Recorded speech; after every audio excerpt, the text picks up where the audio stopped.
Viewers, আশা করি সবাই ভালো আছেন। আমিও ভালো আছি। আজকে আপনাদের দেখাবো এক্সেল শিটে বা ওয়ার্কশিট। এক্সেল শিট মিনস হচ্ছে ওয়ার্কশিটের কিভাবে রো অ্যান্ড কলামের কোনটাকে বলে এবং কোনটা কিভাবে কাজ করতে হয় এটা দেখাবো। নেম বক্স নিয়ে কাজ কিভাবে করতে হয় দেখাবো।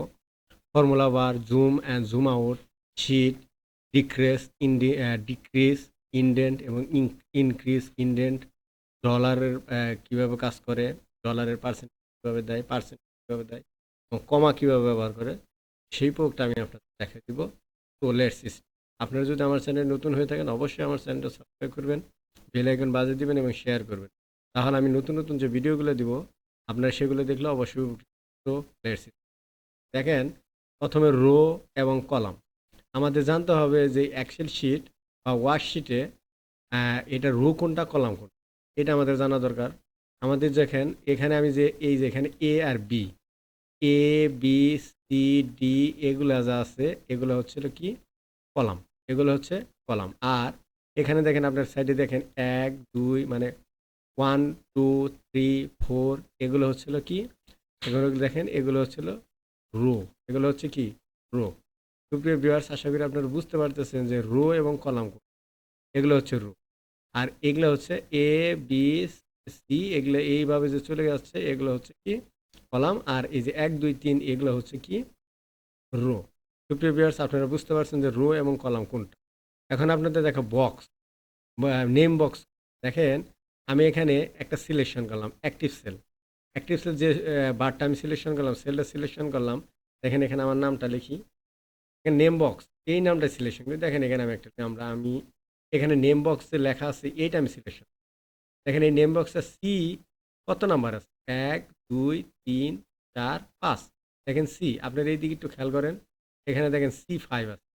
তার মানে এই সেল নেম বক্সটা কীভাবে সিলেকশন করা হলো, উপরের দিক থেকে 5 এবং এই দিক থেকেও দেখেন আপনার 5 নাম্বার রো। দেখেন 1 2 3 4 5, এখান দিয়ে হচ্ছিল। তাহলে নেম বক্সটা কীভাবে নির্ধারণ হলো, C5 এখানে C5 লেখা আছে।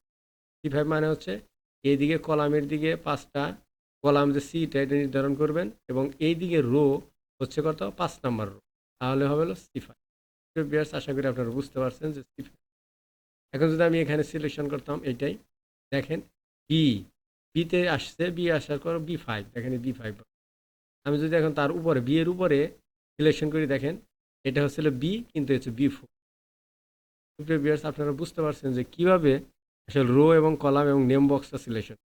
এখন ফর্মুলা বার করুন। দেখেন আমি একটা নাম লিখলাম, আমি আমার নামটা লিখি ইসমাইল। ইসমাইল নামটা লিখলাম, নাম লেখার পর দেখেন আমি যে বাটনটা সিলেকশন করলাম সেন্টারে নিই। দেখেন এই দেখেন সেন্টার নিলাম, সেন্টার নেওয়ার পর দেখেন এটা সিলেকশন করলাম। এই সিলেকশন থেকে ইসমাইল, এই ইসমাইল নামটা এখান থেকে পরিবর্তন করা যাবে। আমি যদি চাই এখানেও পরিবর্তন, ইসমাইল দেওয়ান DW। দেখেন আমার নামটা ফুল লেখলাম, এখানে লেখলাম। আমি কিন্তু দেখেন বারের এখানে দেখেন এটা হলো বার। আমি যে উপরে লেখলাম এখানে থেকে লিখতে পারি, আমি এখান থেকেও লিখতে পারি, আমি এখান থেকেও লিখতে পারি, আবার এখান থেকেও লিখতে পারি। উপর থেকে যে লিখলাম এটা হচ্ছিল ফর্মুলা বার। আর এই যে নিচে যে এক্সেল শিটের মধ্যে লিখলাম রোর মধ্যে বা কলামের মধ্যে, রো ডি রো এবং কলাম নাম্বার হচ্ছে কত 7, রো নাম্বার হচ্ছে 7 এবং ডি নাম্বার হচ্ছে ডি এর 7, ডি এর 7 এই কলামের মধ্যে যে আমি লিখলাম এই সেলের মধ্যে এইটাই হচ্ছিল কি, এখান থেকে আপনি চেঞ্জ করতে পারেন ইচ্ছা করলে। আপনি দেখেন উপরে এই জায়গায় আপনি চেঞ্জ করেন। এই দেখেন আমি ইসমাইল দেওয়ান এটা লিখলাম, এটা লেখার পর আমি যদি কেটে দিয়ে আবারও লিখি DEW, দেখেন উপরে লেখা। আবার ইচ্ছা করলে আমি যদি চাই এখানে লিখবো তাও লিখতে পারি। দেখেন এই যে এখান থেকে কেটে দেই, দেখেন ওটা কেটে যাবে, কেটে গেল, ওখানে কেটে গেছে, দেখেন ওখানে কেটে গেছে। এখন DEWAN। সুপ্রিয় ভিউয়ার্স, আশা করি বুঝতে পারছেন যে কিভাবে আসলে এখান থেকেও কাটা যায় ওখান থেকে। এটা হলো ফর্মুলা বার। এই যে উপরে যে দেখতেছেন এটা হচ্ছে, এখান থেকে আপনি লিখলে এখানে চেঞ্জ হবে, আবার এখান থেকে লিখলে উপর এই ফর্মুলার এখানে যদি লেখেন তাহলে এখানে চেঞ্জ হবে, আবার এখানে লিখলে উপরে চেঞ্জ। সুপ্রিয় ভিউয়ার্স, আশা করি বুঝতে পারতেছেন যে ফর্মুলা বার কি। এখন জুম এবং জুম আউট এটা কীভাবে করব, দেখেন আমি আমার নামটা আমি এখানে কপি করে নিয়ে নিলাম। কপি করার প্রক্রিয়াটা সুপ্রিয় ভিউয়ার্স আশা করি আপনারা জানেন। কপি করার প্রক্রিয়াটা কি আমি আপনাদের দেখেন কপি কপি করার প্রসেসটা কি দেখেন। এই যে এখানে আমি সিলেকশন করব, সিলেকশন করার পর আমার কার্সারে রাইটে ক্লিক করি। ক্লিক করার পর দেখেন কাট আছে, কপি আছে, এখান থেকে কপিতে ক্লিক করেন। কপিতে ক্লিক করবেন কোনটা আপনার হচ্ছে কার্সারের ডান দিকে, কার্সারের বাম দিকে আপনি ক্লিক করলে তাহলে অবশ্যই এটা কপিটা করে আমি দেখেন এখন যেখানে আমি নিব এখানে জুম অ্যান্ড জুম আউট, এখানে আমি এটা ক্লিক করি। ক্লিক করার পর আমি আমার রাইটে ক্লিক করি, রাইটে ক্লিক করার পর পেস্ট, দেখেন পেস্ট আছে। হ্যাঁ, এটা সুপ্রিয় ভিউয়ার্স, আশা করি আপনারা বুঝতে পারতেছেন এটা কীভাবে করব। এখন এটা করার পর এই নামটাকে আমি কি করব, এখানে দেখেন জুম অ্যান্ড জুম আউট, এটা কিন্তু ভালো করে বোঝা যাচ্ছে, প্ল্যানটা কিন্তু কলামটা। সেজন্য আমি এখানে কি করব, এই এর এখানে যে আমি এই কোনায় দেখেন একটা প্লাস চিহ্ন আছে, এখানে দেখেন একটা প্লাস, এই প্লাস চিহ্ন এখানে ডাবল ক্লিক করবো, দেখেন আমার লেখাটা কিন্তু সম্পূর্ণ অটোমেটিক, এই কলামটা অটোমেটিক সেট করে নিল। হুম, এই প্লাসের মতন আসলেই ওখানে এইভাবে দিলাম চিহ্ন, দুইটা ক্লিক করছি, কার্জারের লেফট সাইডে দুইটা ক্লিক করছি, তাহলে আমার অটোমেটিক এই কতটুকু আমাকে করতে হবে, কতটুকু আমার এই কলামের পাসটা হবে, এটা অটোমেটিক পাওয়া গেল। এখন দেখেন আমি যেটা দেখাতে চাচ্ছি আপনাদের, ইসমাইল দেওয়া লিখলাম, এটা এখন জুম করব। আপনাদের এখানে জুম অ্যান্ড জুম আউট, আমার প্রোগ্রামটা হচ্ছে এখানে জুম অ্যান্ড জুম আউট। আমি যদি জুম অ্যান্ড জুম আউট করি তাহলে আমাদের এইটা হচ্ছিল ফর্মুলা বার আগে দেখাইছি। আপনাদের এখন আমি দেখাবো জুম অ্যান্ড জুম আউট। এই জুম অ্যান্ড জুম আউট এটা করার জন্য আমাকে কি করতে হবে, দেখেন আমি যদি ইচ্ছা করে জুম করতে চাই, দেখেন এই নিচের দিকে এখানে দেখেন 100% আছে। আমি যদি এটা বাড়াতে চাই, দেখেন আমি যদি চাই না আমি একটু কমাবো, তাহলে উপরের দিকে দেখেন জুম করলাম, জুম হয়ে গেল। আমি যদি চাই এটাকে একটু করাবো, তাহলে এই যে মাইনাসের দিকে ক্লিক করবেন, তাহলে দেখেন অটোমেটিক এটা জুম হয়ে যাচ্ছে, এটা বাড়ানো যাচ্ছে। এইভাবে মাইনাসের দিকে ক্লিক করলে কমে যাবে, প্লাসের দিকে ক্লিক করলে দেখেন বেড়ে যাবে অটোমেটিক। সুপ্রিয় ভিউয়ার্স, আপনি বুঝতে পারছেন এটি কীভাবে বাড়াতে হবে, জুম করতে হবে এবং জুম আউট করতে হবে। জুম মানে প্লাসের দিকে দিলে জুম হবে, আর প্লাস মাইনাসের দিকে দিলে হবে কি হবে, আউট। সুপ্রিয় ভিউয়ার্স, আশা করি আপনার দেখেন আমি লেখাটা যে কলামি, এটা লেখাটা দেখেন এই যেভাবে করতে পারি। এই যে এইটা এখানে আপনি চাপ দিয়ে ধরবেন, লেফটের সাইডে কার্ডার লেফট সাইডে আঙ্গুল আস্তে করে আলতোভাবে চাপ দিয়ে ধরে এটা এইভাবে করবেন, দেখেন লেখা। সুপ্রিয় ভিউয়ার, বুঝতে পারতেছেন যে কীভাবে জুম অ্যান্ড জুম আউট করা যায়। এখন আমি আপনাদের দেখাবো শীটের কাজ। শীটের কাজটা একটু দেখেন, এখানেও দেখেন এটা লেখাটা ভালো করে কিন্তু দেখা যাচ্ছে। সেজন্য আমি আবার এফ এর মধ্যে যে উপরে দেখেন এই যে প্লাস আছে, এখানে ক্লিক করি। ক্লিক করার পর ডাবল ক্লিক করার পর দেখেন শীটটা লেখা বোঝা যায়। আগে কিন্তু অক্ষর টিটা বোঝা যাচ্ছে, এখন কিন্তু টিটা ভালোভাবে বোঝা যাচ্ছে। তো এখন শীট দেখেন, আপনি একটু শীটের জিনিসটা খেয়াল করে দেখেন, শীট 1, শীট 2, শীট 3। আপনি যদি শীট 4 করতে চান এখন তাহলে কি করতে হবে, এখন আপনাকে এই শীট 3-তে ক্লিক করে এখন লেফটে না রাইট সাইডে আপনি ক্লিক করলাম। ক্লিক করার পর দেখেন এখানে লাগে ইনসার্ট। এই ইনসার্ট আপনি এটা ক্লিক করেন, দেখেন ইনসার্টে ক্লিক করার পরে এখানে ওয়ার্কশিট আসবে, এখানে আপনি ওকে, এখানে অলরেডি 4 হয়ে 4-এর পরে যদি আপনি চান না আপনি 5 করুন, তাহলে 5-এর পরে আপনি 6 করতে চাইলে 6। হ্যাঁ, তারপর দেখেন আবারও দেখেন 5 করলাম, আবার আরেকটা ক্লিক করলাম 6। তারপরে এভাবে দেখেন, এভাবে শীটের নাম্বার কিন্তু আপনি পাইতে। এখন যদি চান যে আমি শীটের মধ্যে আমি আরও একটা রাইটে আবার ক্লিক করলাম, ক্লিক করে ডিলিট করে দেবো শীটটা, আমি 7 নাম্বার যেটা আছে এটা আমি কী করে দেবো, ডিলিট। তাহলে এটার মধ্যে কার্সারটা রাখবেন, কার্সার রাখার পর রাইট দিকে ক্লিক করবেন, ক্লিক করার পর দেখেন ডিলিট আসবে, ডিলিটটা করে দেবেন, হয়ে এভাবে আপনারা দেখলেন ডিলিট। 5 এবং 6 এবং 7 আমি দুটো ডিলিট। এখন আমি যদি চাই এই আবার এই 5টাকে আমি রিনেম করি, দেখেন আমি রিনেম করার জন্য আমাকে রিনেমে ক্লিক করতে হবে। দেখেন আপনারা, দেখেন আমি রিনেমে যেখানে আমি রিনেম করবো ওইটা যেমন শীট 5, এটা আমি রিনেম করতেছে, এখানে ক্লিক করার পর এখানে রাইটে ক্লিক করার পর দেখেন রিনেম আছে। রিনেমের পর মনে করেন আমার নাম দিলাম,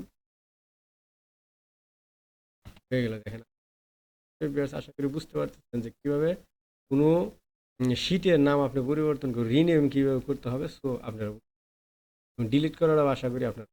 এখন তারপরটা দেখেন, এটা ইন্টার চাপ দেন, ইন্টার চাপ দিলে দেখেন আবার আপনি যদি কোন যে আমি এইটাকে আমি কপি করে মুভ আর কপি, এটা ছিল দেখেন আমার ইসমাইল নামটা, এটা আমি যদি এই শিটটা যদি আমি কপি করতে চাই তাহলে কি হবে, আবারও রাইটে ক্লিক করব, ক্লিক করবার মুভ আর কপিতে ক্লিক করেন। দেখেন এই দেখেন শিট 1, 2, 3, 4 পর্যন্ত দেখেন লাস্ট আছে ইসমাইলটাকে আমি লাস্টে নিয়ে নিব, একদম লাস্ট। দেখেন কপি করলাম, কপি করে কপি করলাম, সিলেকশন করার পর মুভ টু ইন্ট, এটা ক্লিক করার পর তারপরে এটা সিলেকশন এখানে আমি ক্লিক করে দিলাম, তারপর আমি ওকে করলাম। দেখেন সুপ্রিয় ভিউয়ার্স, আশা করি বুঝতে পারতেছেন। দেখেন আবারও সেই রকম ট্যাবের কালার আছে যে আপনি সেগুলো কালার চেঞ্জ করতে পারেন। দেখেন আমি একটা কালার চেঞ্জ করে দিই, দেখেন আমি এই নামটাকে সিলেকশন করার পর আমি এটা কালার চেঞ্জ, ট্যাব কালার দেখেন আপনি হলুদ কালার দিয়ে, দেখেন হলুদ কালার হয়ে। সুপ্রিয় ভিউয়ার্স, আশা করি আপনারা বুঝতে পারতেছেন যে কীভাবে ট্যাবের কালারটা ফুটে। এখন দেখেন আমি যদি চাই যে এখন আমি ওইটা করার পর আমি কি করব, ভিউয়ার্স এখন দেখেন আমি এগুলো যদি ডিলিট করে দিতে চাই সব কিন্তু আনহাইড। দেখেন আমি হাইড করতে চাই, যদি আমি আমার এই শিটের ফাইলটা যদি হাইড করতে চাই তাহলে দেখেন ইসমাইল, এখানে লেখা আছে যে ইসমাইল, আমি এটা সিলেকশন করলাম, সিলেকশন করার পর এখানে হাইড করে দিলাম। দেখেন এখন আমি যদি এটাকে আনহাইড করি, এই ফাইলটা আমি এখানে সিলেকশন করার পর আবার দেখেন আনহাইড করে দিই, ইসমাইল ওকে করে দিলাম, ফাইলটা এসে ভিউয়ার্স আশা করি বুঝতে পারতেছেন কীভাবে শিট আনহাইড এগুলো করতে হবে, হাইড করতে হবে এবং আনহাইড করতে হবে। শিট কীভাবে বাড়ানো যাবে, কেউ কমানো যাবে, এটা আপনি এখন দেখেন ডিক্রেস ইনডেন্ট, এইটা তো লেখাটা বোঝা যায় ডিক্রেস শুধুমাত্র। এখন আবার ওই দেন ডবল ক্লিক, ডিক্রেসিং। দেখেন আমি একটা জিনিস লিখি, দেখুন আমি লিখলাম, আমি মনে করেন এইটা নামটাই লিখলাম, এই নামটাকে যদি আমি দেখেন আমি একটা নাম লিখি,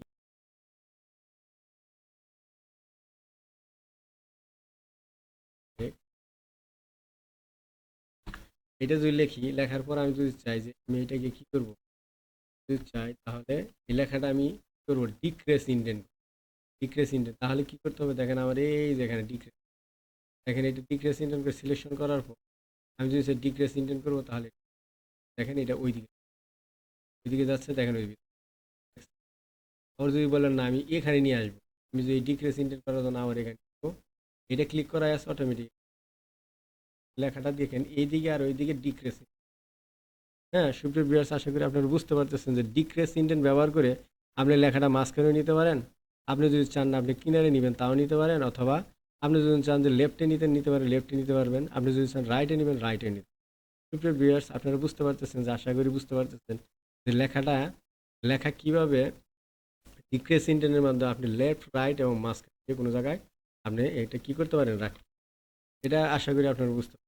এখন ডিক্রেস ইনডেন্ট আর ডিক্রেস ইনডেন্ট করার পর আপনারা বুঝতে পারছেন ইনক্রেস ইনডেন্ট। এখন এই লেখাটায় আবার দেখেন আমি কপি করে ওখানে নিয়ে নিলাম, কপি করে নিয়ে যাওয়ার পর দেখেন, আশা করি আপনারা বুঝতে পারছেন, কপি করে নিয়ে যাওয়ার পর দেখেন ইনক্রিজ ইনডেন্ট, এটাকে কি করা যাব, এটাকে যদি আমি আবার লেখাটা আবার দেখেন ইনক্রিজ বোঝা যায় কিন্তু অন্যান্য লেখা কিন্তু আবার প্লাসে ক্লিক করবো, ইনক্রিজ। এখানে গিয়ে যদি আমি ক্লিক করি তাহলে দেখেন এটা ইনক্রিজ করার পর আমি যদি সিলেকশন করার পর আমি যদি ইনক্রিজ ইনডেন্টে যাই, দেখেন সেইটাই আর কি, ডিক্রিজ ইনডেন্ট আর ইনক্রিজ ইনডেন্ট একই জিনিস। এই সিস্টেমে করলে মাঝখানে নিতে পারবেন, লেফট সাইডে নিতে পারবেন, রাইট সাইড। আপনারা বুঝতে পারতেছেন যে ডিক্রিজ ইনডেন্ট এবং ইনক্রিজ ইনডেন্টের মাধ্যমে আপনি লেখা এদিক ওদিক নিতে পারেন। এবং ডলারের কাজটা কি, এখন দেখেন আমি এখানে লিখলাম 10 টাকা, লেখার পর যদি আমি এটা সিলেকশন করবো, আমি ডলার চিহ্নটা দিতে চাই তাহলে কি করবো, দেখেন ডলার, এই যে ডলারের চিহ্নটা আছে এখানে ক্লিক করবো, দেখেন ডলার। হ্যাঁ সুপ্রিয় ভিউয়ার্স, আশা করি আপনারা বুঝতে পারতেছেন যে ডলার চিহ্ন। এখন যদি আমি চাই ডলার চিহ্ন দিব না, আমি ডলারের কাজ করার পর আমি যদি চাই যে আমি না ডলার করবো না, পার্সেন্টেজ, এখানে 10 দিলাম, 10 দেওয়ার পর আবার এখানে পার্সেন্টেজে ক্লিক করেন, 10 দেওয়ার পর এখানে পার্সেন্টেজে ক্লিক করেন, পার্সেন্ট, হ্যাঁ। তারপরে দেখেন এখানে পার্সেন্টেজের এটা কাজটা এখানে ডবল ক্লিক করেন, পার্সেন্ট।